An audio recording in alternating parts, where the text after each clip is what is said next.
Які галоўны вынік перамоваў Дональда Трампа, Владзіміра Зеленскага і еўрапейскіх лідараў? Дзе можа адбыцца рыхтаваная амерыканскім прэзідэнтам сустрэча Зеленскага з Пуціным і чаму гэта важна для Беларусі? У якой ступені дэмакратычныя сілы Беларусі могуць уплываць на перамоўны працэс, што адбываецца паміж Злучанымі Штатамі і ўладамі Беларусі?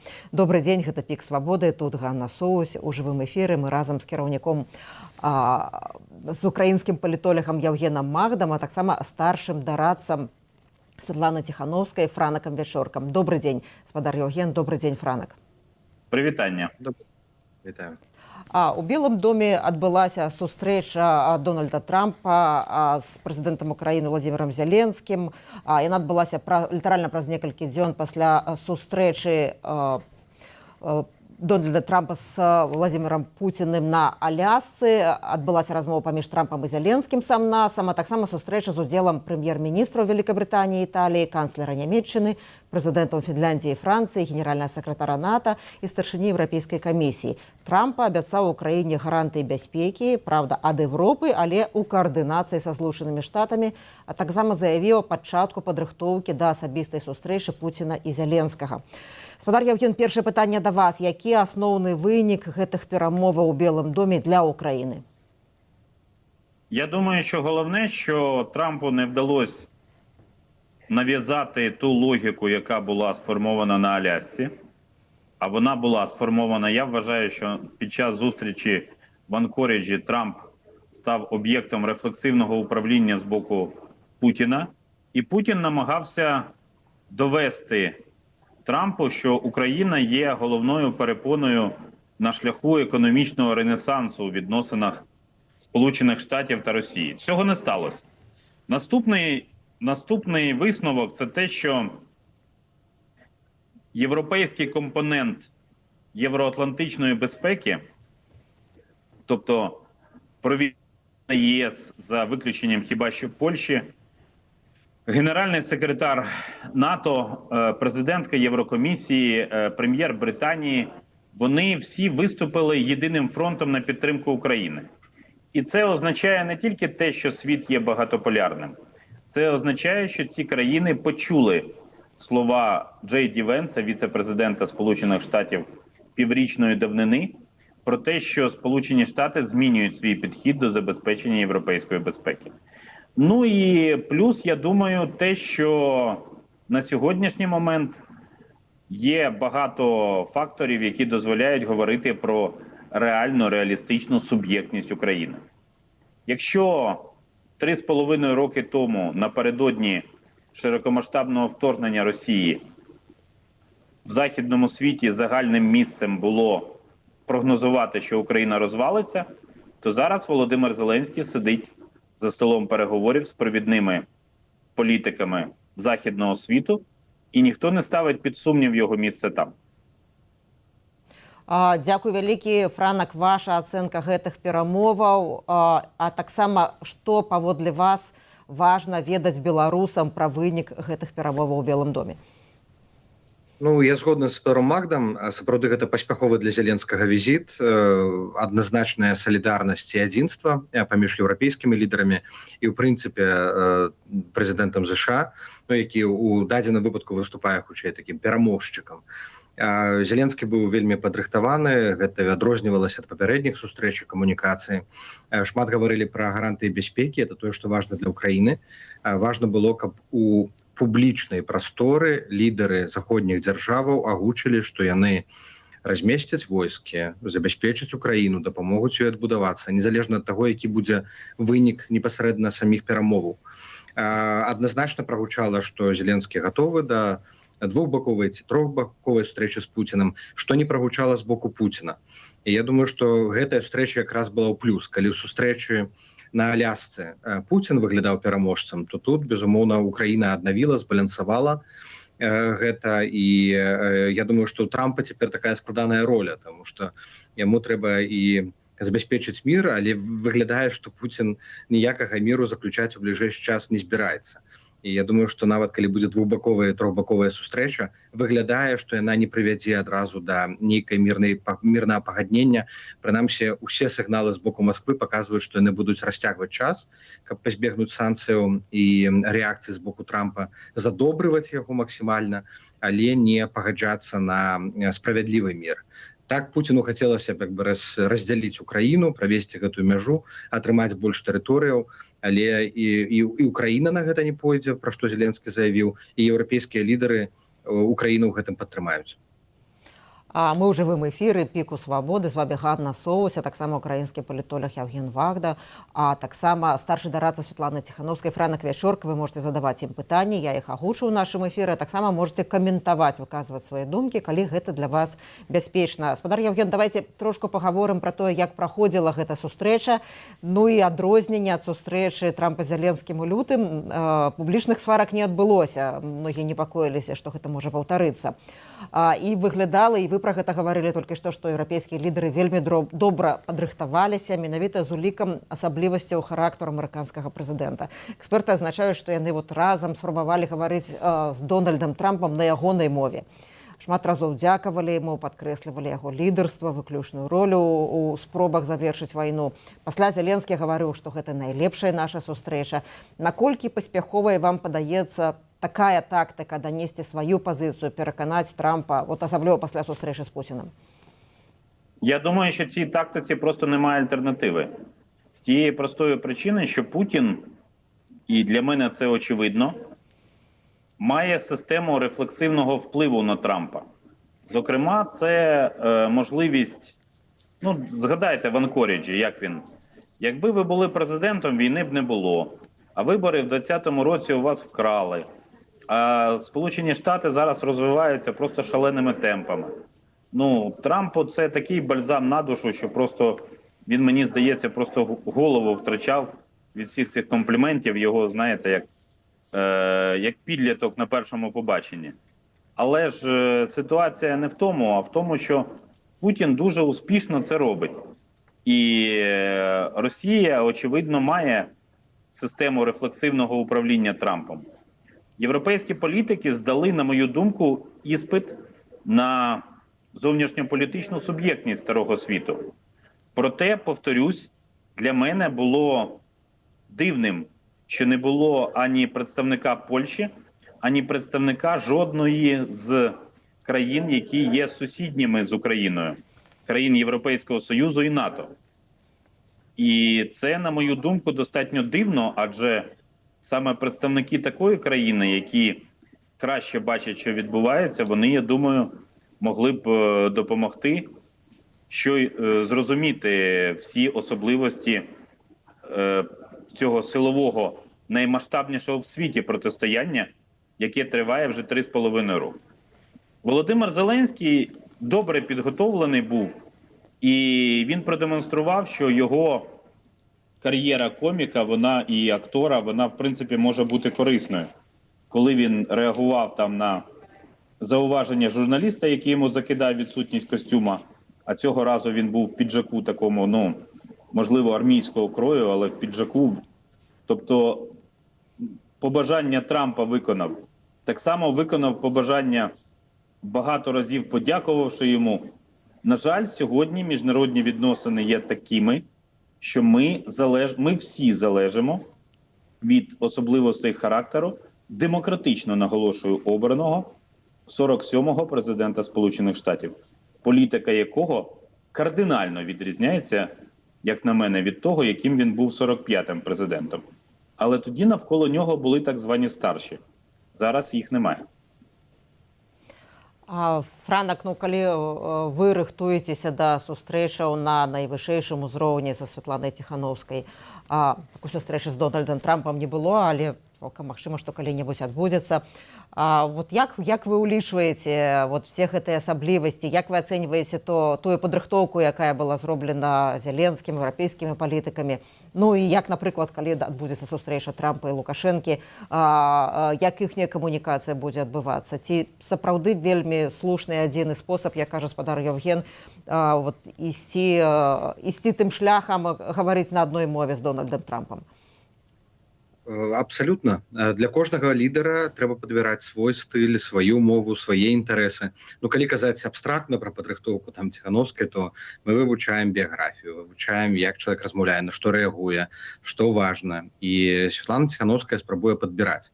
Не было камунікацыі з Дональдам Трампам, таму гэта абсалютна такі унікальны палітык у цяперашнім спектры палітычным, але ў Еўропе таксама ёсць розныя характары, так, абсалютна там розны характар, напрыклад, Мерца, калі ўзяць Стармера і там Крыстрышана ці Туска. Яны ўсе адрозніваюцца, так, і ты альбо пераходзіш праз асабістае, альбо ты пераходзіш праз блізкае дарагое. Вот фінскі прэзідэнт Ступ, ён зайшоў у блізкае кола Трампа праз спорт, праз гольф, і яны созвоньваюцца ледь не кожны тыдзень, кожныя 2 тыдні з Трампам. І мы калі размаўлялі са Стубам, ён сказаў, што абавязкова, калі будзе нагода пасля сустрэчы, ну вось гэтай бліжэйшай, яны прагавораць з Трампам і Беларусь, ну і што далей рабіць. І таксама ёсць такі метад перадаваць праз каго-небудзь меседжы. Ну мы бачым, што мы таксама спрабавалі, дарэчы, калі будзе аказія, каб і Урсуле фон дер Ляйен, і прэзідэнту Стубу, і Мелоні, і Рютте, Святлана Ціхановская даслала смс-кі, каб калі будзе аказія, прыватна перадаць яму падзяку за вызваленне палітвязняў і просьбу дабіцца вызвалення іншых. Таму што мы бачым, што гэтая сітуацыя, цікавасць Дональда Трампа да Беларусі, яна можа дапамагчы нам зараз выцягнуць людзей з турмаў. Я думаю, што у выпадку з Трампам для яго вельмі важныя асабістыя адносіны, асабісты давер. Калі лідар, чалавек, палітык трапляе ў асабістае кола, ён мае велічэзны на яго ўплыў. Ну і вось тыя лідары, каго ён запрасіў, яны сапраўды маюць уплыў, ён да іх сапраўды прыслухоўваецца. І то, што яны учора гаварылі сінхронна, у адным ключы, паўтаралі меседжы на падтрымку Украіны, плюс медыі, якія таксама маюць уплыў на прэзідэнта Трампа. Гэта ўсё фармуе ягоны светагляд, ягоную рашучасць. І зараз задача, каб Трамп все-таки перайшоў да нейкіх больш рашучых крокаў, асабліва калі Пуцін працягне яму дурыць мазгі. Спадар Яўген, да вас пытанне ад нашай аўдыторыі. Ці зацікаўленая Украіна ў прысутнасці на будучых перамовах Украіны і Расіі прадстаўніка Беларусі? І каго кіраўніцтва Украіны бачыць гэтым прадстаўніком? Вы не прадстаўляеце кіраўніцтва Украіны, але тым не менш. Я, звичайно, не хочу засмучувати наших глядачів і слухачів з Білорусі, але думаю, що ні. Хоча тут складається парадоксальна ситуація. Я дуже скептично оцінюю перспективи зустрічі Владимира Путіна і Володимира Зеленського з тієї простої причини, що Путін неодноразово наголошував, що в принципі він вважає Зеленського нелегітимним. І тому я припускав, що можлива зустріч вона буде, якщо власне Україна буде погоджуватись на якісь територіальні поступки. Але поки про це питання не йде, на щастя. Я розумію, що громадяни Білорусі хотіли б, щоб Білорусь була учасницею цього процесу. Але тут, знаєте, тут знову все упирається в Трампа. Трамп, даруйте, зробив 2 таких короткопоказових реверанси в бік Лукашенка. І поки що зовсім не згадав Світлану Тихановську. Можливо, після візиту Сергія Тихановського до Сполучених Штатів, які, я так розумію, зараз активно проговорюються, готуються, ситуація буде змінюватися. Раптом він потрапить до Білого дому і зможе особисто подякувати Дональду Трампу. Бо той, як ми бачимо, не живе за законами класичної дипломатії, швидше навпаки. А нам треба розуміти, що і як буде далі, і якими будуть ці подальші рухи.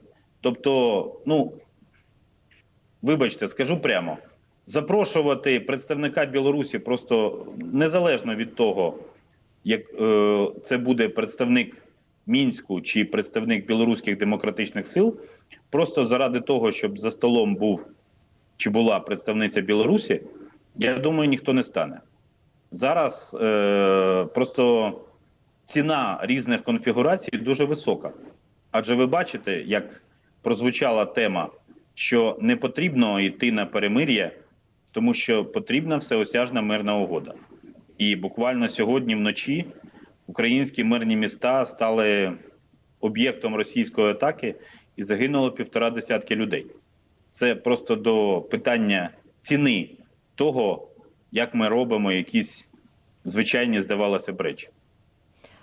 Спадар Євген, ви говорите, що скептично ставитеся до сустрэчы Владимира Путина і Владимира Зеленскага.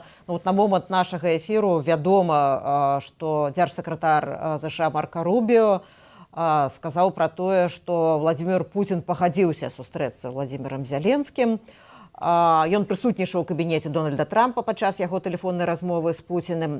Яшчэ адзін высокапастаўлены чыноўнік адміністрацыі ЗША заявіў, што сустрэча можа адбыцца ў Вугоршчыны.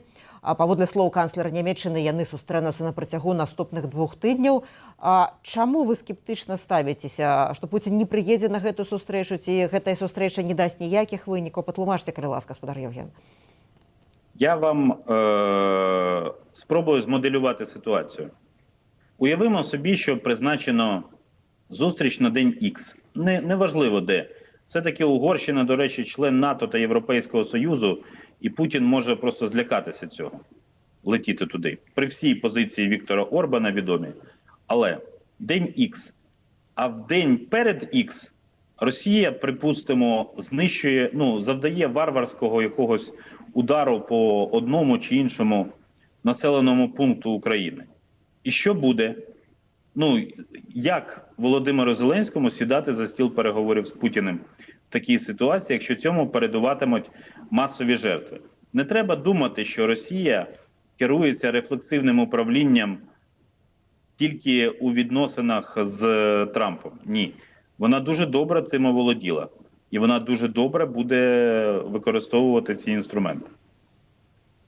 Мы пачалі ўжо гаварыць пра тэлефанаванне Дональда Трампа Александру Лукашэнку і яго 2 пасты ў сацыяльнай сетцы пра тое, што ён чакае вызвалення 1300 беларускіх палітвязняў. І я зараз прапаную паглядзець кароткае відэо пра тое, што адбылося, і мы абмяркуем гэта больш дэтальна. Трамп вяртае Лукашэнку ў вялікую палітыку. Па дарозе на сустрэчу з Пуціним на Алясцы амерыканскі прэзідэнт патэлефанаваў Лукашэнку. У мяне адбылася цудоўная размова з паважаным прэзідэнтам Беларусі Александром Лукашэнкам. Мэтай званка было выказаць яму падзяку за вызваленне 16 зняволеных. Мы таксама абмяркоўваем вызваленне яшчэ 1300 вязняў. Нашая гутарка была вельмі плённай. Для Лукашэнку гэты званок прарыў міжнароднай ізаляцыі. Фактычна кіраўнік ЗША прызнаў яго прэзідэнтам, назваў яго прэзідэнтам, чаго дасюль не рабілі заходнія краіны. Паводле Трампа, мэтай званка Лукашэнку было жаданне выказаць яму падзяку за вызваленне зняволеных. Але ў афіцыйным паведамленні на сайце кіраўніка Беларусі не было ні слова пра гэта. Тэлефонная размова прэзідэнтаў Беларусі і ЗША Александра Лукашэнкі і Дональда Трампа адбылася 15 жніўня. Лідары 2 краін абмеркавалі пытанні двухбаковага парадку дня, рэгіянальную тэматыку і сітуацыю ў гарачых кропках, уключна Украіну. Дасягнутая дамоўленасць працягнуць кантакты. Прэзідэнт Беларусі запрасіў Дональда Трампа з сям'ёй у Менск, і гэтае запрашэнне было прынятае. Праўда, пазней у інтэрв'ю расійскаму агенцтву ТАСС прэсавая сакратарка Лукашэнкі адказала на пытанні пра вызваленне беларускіх вязняў. Наш прэзідэнт у адказ сказаў, што мы не спыняемся і ў гэтым кірунку працавалі і працуем. Праз дзень пасля гэтага званка Трамп яшчэ раз згадаў пра свой спадзеў на вызваленне ўсіх 1300 вязняў. І тут вялікая дылема для Лукашэнкі. Калі за візіт спецпрадстаўніка прэзідэнта США Кіта Келага былі вызвалены 14 палітвязняў, то за тэлефанаванне самого Дональда Трампа павінна быць, так сказаць, больш вялікая падзяка, больш вялікі падарунак. І пасля гэтага ўсяго і Павел Латушко учора ў нашым эфіры і аналітыкі многія разважалі пра тое, што менавіта Беларусь, Менск могуць стаць пляцоўкай для будучых перамоваў дзеля завяршэння вайны ва ўкраіне, не Вугоршчына, якая краіна еўразвязу, і дзе могуць арыштаваць Владзіміра Пуціна, а Беларусь, куды ён можа бяспечна прыехаць. Франак, наколькі вам гэта падаецца рэалістычным і пры якіх умовах гэта можа адбыцца? Вельмі мала рэалістычна. Мы размаўлялі з амерыканскім бокам. Гэта практычна прыбліжаецца да нуля такая магчымасць, хіба што не адбудзецца нейкі форс-мажор. У цяперашняй сітуацыі ўсё можа адбыцца, безумоўна, але я думаю, што на Менскі Украіна не будзе згодная, Менск не з'яўляецца нейтральным бокам. Лагістычна гэта нашмат складаней, як бы это не гучала, зрабіць такую сустрэчу, забяспечыць бяспеку і Трампу, і Зеленскаму патэнцыйна. Таму не хутчэй это будзе зноў жа Венгрыя, Швейцарыя, Італія, розныя варыянты абмяркоўваюцца, ці ўвогуле краіны Блізкага ўсходу. А наконт званка Лукашэнку ад Трампа, то мы зразумеем, што двойчы згаданыя палітвязні. Гэта была мэта і задача. У Трампа мэта атрымаць перамогу на дыпламатычным фронце, вызваліць людзей з турмаў. Это пазітыўная гісторыя, калі ў яго это атрымаецца, якая абсалютна нічога яму не каштуе. Ніякага інтарэсу у Трампа да Лукашэнкі няма прагматычна, таму што гэта не гандаль, гэта не сусветны лідар. Ён інвестуе свой палітычны капітал тое, каб атрымаць дыпламатычную перамогу, дзе ён можа яе атрымаць. І тое, што тэма палітвязняў трапіла ў парадак дня Трампа, это вельмі добра. І наконт прызнання таксама такая сумнеўная рэч, таму што ў 21 годзе і Меркель званіла Лукашэнку, і Макрон 22-м званіў Лукашэнку. Гэта ніякім чынам не паўплывала на прызнанне, непрызнанне ці стаўленне еўразвязу да Лукашэнкі. А тут яшчэ і, ў прынцыпе, Трамп, які сябе пазіцыянуе як міратворац, як такі Аан, у адной асобе, які мірыць, спыняе войны, заключае здзелкі. І я думаю, што калі атрымаецца, то гэта будзе перамогай і Трамп адсыпе кампліментаў. А калі не атрымаецца, то палітыка ЗША можа памяняцца. І па нашай размове з амерыканскім бокам я разумею, што гэта ніяк не ўплывае на нашы кантакты з амерыканцамі. Яны робяць гуманітарныя намаганні па вызваленні палітвязняў, што мы дзякуем, за што мы дзякуем і што вітаем. Але пры гэтым яны працягваюць падтрымліваць і дэмакратычныя змены ў Беларусі, і дэмакратычныя сілы. Спадар Еўген, якое ваше меркаванне наконт магчымасці правядзення такой сустрэчы ў Беларусі, а таксама наконт што магло стаць прычынай гэтага тэлефанавання Лукашэнку і гэтых двух пастоў? Про зустріч насамперед. Я думаю, що ні, тому що українське керівництво публічно критикує, нинішнє керівництво публічно критикує домовленості в Мінську 14-15 року, хоча ігнорує той факт, що якби не було цих домовленостей, просто б не було виборів, на яких Володимир Зеленський став президентом. Це треба розуміти. Чому Трамп зателефонував Лукашенку? Я думаю, що це якась його гра, але звичайно добре, що він згадав про політичних в'язнів. Це просто дивно насправді, тому що я можу це пояснити тим, що громадянка Сполучених Штатів була звільнена в Білорусі буквально в перший тиждень президентства Дональда Трампа, якщо я не помиляюсь. І потім процес цей тривав. Але я боюсь, що пересічні політичні в'язні в Білорусі не мають такого інтересу Дональда Трампа. А він, можливо, шукає, як відірвати Лукашенка від Путіна. Але мені видається, що це, на жаль, не та тема, яка зможе посварити білоруського та російського диктаторів. Спадар Еўген, тут да вас таксама ёсць пытанне. Піша чалавек, што ва ўкраіне ёсць закон ці указ, які забараняе весці перамовы з Пуціним. Ці так гэта і як гэта можа... Це рішення РНБО, яке було затверджено президентським указом.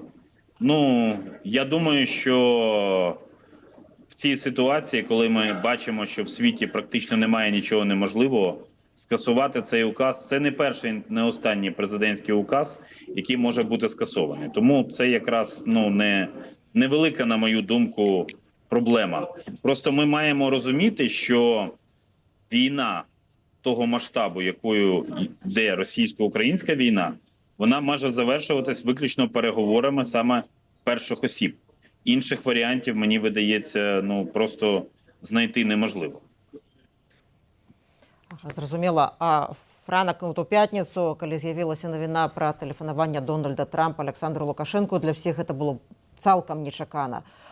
Ці было вам вядома, ці было это нечаканым для вас? Ці было вам нешта вядома пра тое, якім чынам гэта рыхтавалася? Пра дату, час званка, конечно, не было вядома, але Сам факт такого тэлефанавання мы разглядалі ў дарожнай карце, якім чынам можна паступова вызваляць палітвязняў, і на нейкім этапе тэлефонны званок мог бы быць такім крокам з боку ЗША, каб працягнуць працэс вызвалення. Але дарожная карта, якая разлічвала на вызваленне паступовае, на паступовую дээскаляцыю. Але само это тэлефанаванне і заява Трампа пра 1300 чалавек, это той спіс, які мы перадавалі апошні раз амерыканскаму боку, шырокі дысідэнт бая. Гэта падняцце ставак. То бок ад моманту да паступовага вызвалення невялікіх груп перайсці адразу да вялікага вызвалення. Я думаю, што гэта ініцыятыва менавіта Дональда Трампа, прэзідэнта, паскорыць працэс, хутка гэта вырашыць, хутка дабіцца перамогі, што мы таксама вітаем і што можа таксама спрацаваць. Мы разумеем, што там таксама непрыемна, што называюць прэзідэнтам высокапаважаным, але мы разумеем, што это кошт, які трэба плаціць за тое, каб людзі выйшлі на свабоду. І калі гэта атрымаецца, гэта будзе перамога. Нашая задача это скарыстацца гэтым момантам і максімум з яго выціснуць. Пасля гэта тэлефанаванне, якое было вельмі кароткае насамрэч, потым мы созваніліся з нашымі кантактнымі асобамі, якія адказваюць за перамовы з Менскам, і потым ужо адбыўся званок Коула і Кріса Сміта, з якім мы размаўлялі з Лукашэнкам ужо па дэталях і па выніках размовы з Трампам. То бок мы ў цэлым ведаем, безумоўна, мы не маем непасрэдна, мы не даем там задачы, там установкі, не маем непасрэднага ўплыву, але мы даводзім нашу пазіцыю, інфармуем, і мы ведаем, што тыя засцярогі і тыя чаканні, якія там ад дэмакратычных сілаў гучаць, яны перадаюцца ў Менск. Напрыклад, нам важна, каб не толькі былі вызвалены, але пры гэтым былі зменшаныя рэпрэсіі. Нам важна, каб людзі атрымалі права застацца ў Беларусі, а не былі дэпартаваныя з краіны. Нам важна, каб быў адменены пашпартны ўказ, тому што это адна з найцяжэйшых цяпер формаў рэпрэсію, якая закранае 500 000 чалавек мінімум. І мы таксама ў гэтыя перамовы ўстаўляем тыя элементы, якія важныя беларусам. Учора ў нашым эфіры Павел Латушка закцэнтаваў увагу на тое, што Трамп двойчы сказаў пра тое, што ён чакае вызвалення 1300 палітзняволеных, і трэці раз ён гаварыць не будзе. Гэта выглядае, што Александру Лукашэнку трэба рэагаваць даволі хутка на гэта. Як хутка гэта можа пачацца? Як вы мяркуеце? Я тут не буду ставіць нейкія даты. Я думаю, што працэс зараз ідзе, тому што гэтая сустрэча, гэтая камунікацыя адбываецца практычна там 2 разы на месяц, часам часцей, часам радзей. Зараз мяч на баку Менска у вялікай ступені, яны павінны зрабіць крок.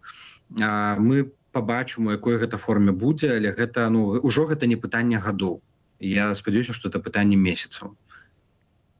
Спадар Яўген, як вы мяркуеце, якую ролю можа адыграць Беларусь, рэжым, дэмакратычныя сілы ў намаганнях прэзідэнта ЗША завяршыць вайну?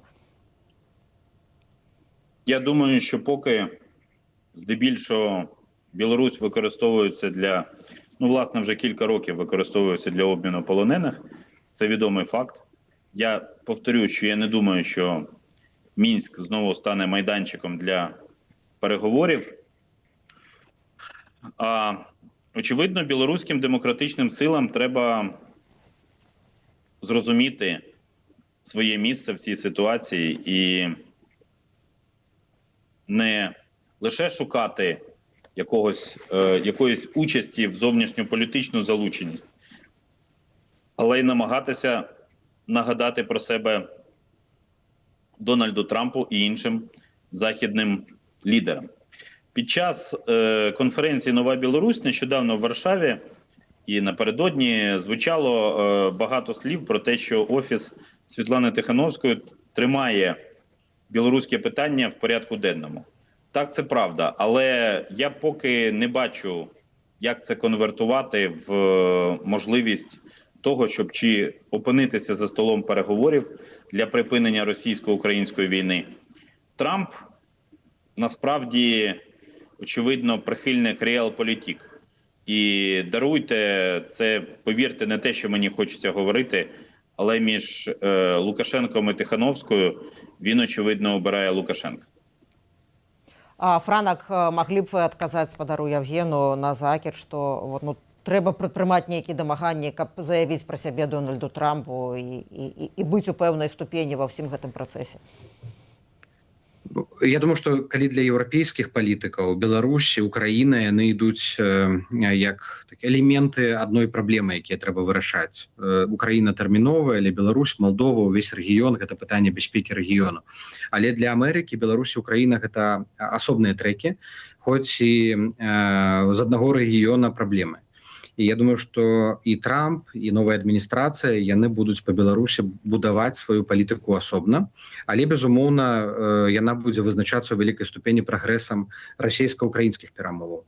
Я думаю, што ёсць чаканне, што калі будзе заключаны мір, калі Украіна будзе аднаўляцца, адбудоўвацца, станавіцца на ногі, то Украіна будзе больш актыўна браць удзел, у тым ліку ў дэмакратызацыі Беларусі, у зменах у Беларусі. Калі застанецца Лукашенко на той момант, у тым ліку для трансфармацыі сістэмы, гэта чаканне Злучаных Штатаў Амерыкі. Але наша задача гэта трымаць цікавасць Дональда Трампа так доўга, наколькі это магчыма. Нам удалося яго зацікавіць палітвязнямі. Нідзе іншай краіны ў свеце, дзе ёсць палітвязні, такіх дзесяткі краінаў. І сітуацыя нават горшая. Неправодную яшчэ Дональд Трамп не казаў. Вызваленнем толькі амерыканскіх грамадзянаў ён займаўся да гэтай пары. А ўпершыню Беларусь стала той краінай, дзе Дональд Трамп выказваецца пра беларускіх палітычных вязняў. І вось гэта момант увагі, сапраўды гэта дасягнення, трэба ім скарыстацца, таму што гэты момант увагі можа хутка прайсці. І увага амерыканскай адміністрацыі пераключыцца на іншыя тэмы. Едзе Сергей Ціхановскі зараз у Вашингтон, Светлана Ціхановская едзе на Генасамблею, у нас ёсць пастаянныя кантакты і з дзярждэпартаментам, і Белым домам, і рэспубліканцамі ў Кангрэсе. Не хапае медыа увагі, таму што Беларусь цалкам выпала з медыапавесткі за ўсімі гэтымі перамовамі.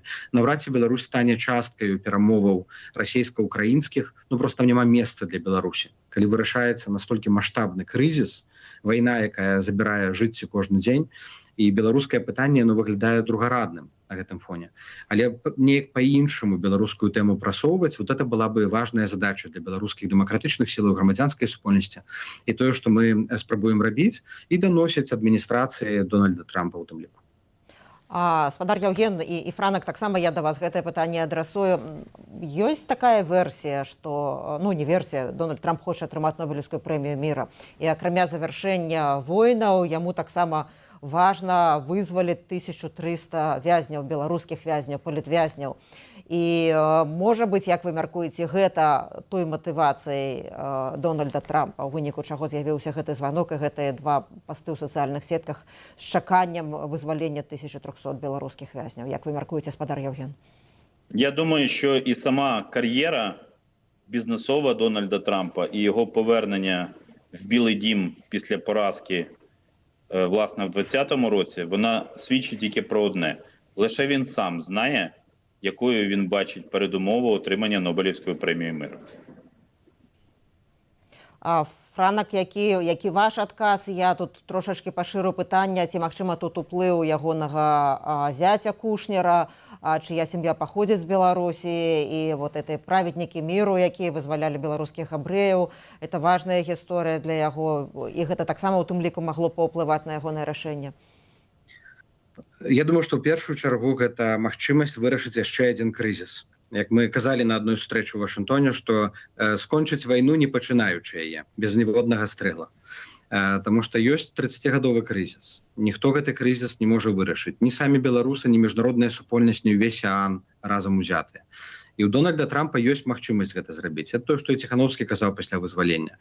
Ён мае гэты ўплыў, яго баіцца ў нейкай ступені Лукашенка, ёсць момант слабасці, няпэўнасці наконт развіцця рэгіёна, і калі ён гэта вырашыць, тады ён можа сапраўды стаць героем для многіх беларусаў, для Беларусі ў цэлым. І можа, безумоўна, гэта паўплывае ў тым ліку на атрыманне Нобелеўскай ці іншай прэміі міру. Канешне, я думаю, што гэта можа быць адна з матывацыяў, і пра Нобелеўскую прэмію вельмі часта гавораць, і мы бачым, іншыя замежныя лідары ўжо намінавалі Дональда Трампа на атрыманне гэтай узнагароды. Калі ён вызваліць Нобелеўскага лаўрэата Алеся Бяляцкага, які патэнцыйна таксама можа, напрыклад, намінаваць на Нобелеўскую прэмію. Канешне, гэта ўсё мае ўплыў. Дзякуй на вялікі. конт Кушнера, да, на конт Кушнера яшчэ. На конт Кушнера можа быць, але я думаю, што это не першачарговае. Мы таксама, Святлана Штыхановская сустракалася з Чарльзам Кушнерам, сынам таго самага Кушнера, і, безумоўна, ён мае вялікі ўплыў, зараз амбасадарам у Францыі, і мы таксама гэтую тэму тлумачым, распавядаем, што гэта сямейная сувязь Трампа з Беларусю, і было б добра, калі б удалося вырашыць крызіс у Беларусі, вызваліць людзей, і сапраўды, каб амерыканскі прэзідэнт прыехаў на беларускую зямлю, але ўжо свабодную, дэмакратычную, і ягоная сям'я наведала тыя месцы, адкуль паходзіць. Канешне, гэта прыгожая гісторыя. Гаспадар Яўген, тут шмат каментароў да вас. Вот я хочу адказаць вашаму украінскаму госцю, піша адзін з каментатараў. Трамп выбірае не Ціхановскую, не Лукашенко, а Пуціна. У дадзеным выпадку Лукашенко в гульне толькі потым, што толькі таму, што Крэмль так гуляе, а Крэмль далей не пойдзе. Ці вы згодныя? Тобто, куди? Я вважаю, що Путін з Зеленським зустрічатися не хоче. І вважаю, як я вже сказав, що Путін має важелі впливу на Трампа. Важелі суто психологічні, тому що він розуміє психологічний портрет Дональда Трампа. Гаспадар Яўген, я читала у Фейсбуку ваш такі даволі крытычны каментар на заяву прадстаўніцы аб'яднанага пераходнага кабінету ў сацыяльных пытаннях Вольгі Зазулінскай, што сродкаў дапамагчы ўсім 1300 палітзняволеным, калі яны выйдуць на свабоду, цяпер няма. Маглі б вы патлумачыць, чаму вы успрынялі яе пазіцыю такім чынам? Крытычна вельмі. Так, я навіть зізнаю, сподарення Ганна, що я почув насамперед згадку про цей коментар у вашій розмові з сподарем Ковалєвським і пошукав, так би мовити, перше джерело і вважаю, що політично це неправильно. Я не виключаю, що може бути порожнім гуманітарний фонд, я не знаю всіх особливостей звітування, але я, до речі, впевнений в тому, що сама білоруська спільнота, яка перебуває сьогодні за межами держави, вона б, якби до неї звернулася, вона б зібрала необхідну суму грошей навіть швидше, ніж зібрала гроші на лікування Сергію Тихановському. Тому що білоруси якраз сильні своєю солідарністю, і, власне, тому ті слова сподарення Зозулінської, які були винесені в заголовок, вони мене, чесно кажучи, здивували. Франак, маглі б вы патлумачыць, якая сітуацыя цяпер? Ці рыхтуюцца дэмакратычныя сілы якраз вот у тым, каб быць гатовымі дапамагчы людзям, якія выйдуць на свабоду? Невядома, ці яны застануцца ў Беларусі, ці іх вывезуць з Беларусі. Это вялікая колькасць людзей. Цяпер вядома, што Байсол, напрыклад, кожнаму былому палітвязню 1000 евро даваў для дапамогі, але это значна большая дапамога, якая патрабуецца. Это і рэабілітацыя, это і жытло, і адаптацыя, і легалізацыя. Як вы бачыце гэтую сітуацыю? Безумоўна, будзем гатовыя прыняць і кожнага, незалежна ад таго, пры якіх умовах вызваляюць. Але каб дапамагчы людзям, сапраўды трэба рэсурс. І Вольга Зазулінская якраз такі ў гэтым артыкуле заклікала беларусаў ахвяраваць, быць гатовымі падтрымаць вызваленых палітвязняў, каб ніхто не застаўся сам насам. Таму што разлічваць толькі на замежныя ўрады, на міжнародны гуманітарны фонд не выпадае. Там ахвяруюць грошы. Нарвегія, Швецыя, Ісландыя, Фінляндыя, Эстонія, Латвія ахвяруюць, але збольшага гэта невялікія сумы. Калі мы кажам пра вялікую колькасць вызваленых палітвязняў, мы кажам пра вельмі вялікія сродкі, якія неабходныя для іх рэлакацыі, рэабілітацыі і дапамогі. І таму трэба будзе ўдзельнічаць кожным. Зараз ёсць урады, якія нас падтрымліваюць, ёсць еўрапейскі звяз, які падтрымлівае праваабаронцаў, якія дапамагаюць рэпрэсаваным. Але мы бачым, што нават цяпер вызвалена больш за 2500 чалавек за апошнія гады, якія ўжо адсядзелі свае тэрміны, і не ўсе могуць атрымаць адпаведную дапамогу, якая належыць. Таму, канешне, сродкаў трэба нашмат болей мабілізаваць, і для гэтага мы ўвесь час і працуем. І, Франак, да вас пытанне ад нашай аўдыторыі. Чым Ціхановская каманда, як суб'ект беларускай палітыкі, могуць зацікавіць Дональда Трампа? Мы цікавім першую чаргу тым, каб што беларуская тэма можа быць перамогай для Дональда Трампа. Мы зацікаўліваем тым, што Беларусь можа быць партнёрам, апірышчам для Злучаных Штатаў Амерыкі ў ўсходняй Еўропе, тым, што Беларусь важны гандлёвы хаб, і тут не толькі пра Расію, тут таксама пра інтарэсы Кітаю, а для Злучаных Штатаў Амерыкі ўплыў Кітаю і суперніцтва з Кітаем, яно, магчыма, нават больш важнае, чым з Расіяй. А Беларусь грае вельмі важную ролю, асабліва ў транзіце тавараў. Зацікаўліваем асабістымі сувязямі, якія ёсць. Ёсць у камандзе Дональда Трампа тых, хто асабліва цікавіцца пераследам вернікаў, хрысціянаў у Беларусі. А гэта вельмі важна і для самога прэзідэнта, і для ягонага атачэння, і мы всю інфармацыю дэтальную падрыхтавалі пра гэта. Пра магчымыя будучыя інвестыцыі таксама разам з эканамістамі, з беларускімі экспертамі эканамічнымі падрыхтавалі такі прыкладны план магчымых інвестыцыяў, якія важныя, могуць быць важныя для Злучаных Штатаў Амерыкі. Беларусь, адрозненне ад усіх іншых, многіх іншых постсавецкіх краінаў, не прайшла там прыватызацыю, рэфармаванне, і прысутнасць амерыканскага капіталу вельмі мізэрная ў Беларусі, і гэта можа быць таксама цікава Злучаным Штатам Амерыкі. Таму, калі паглядзець на спіс, тут шмат такіх пунктаў, якімі можна зацікавіць.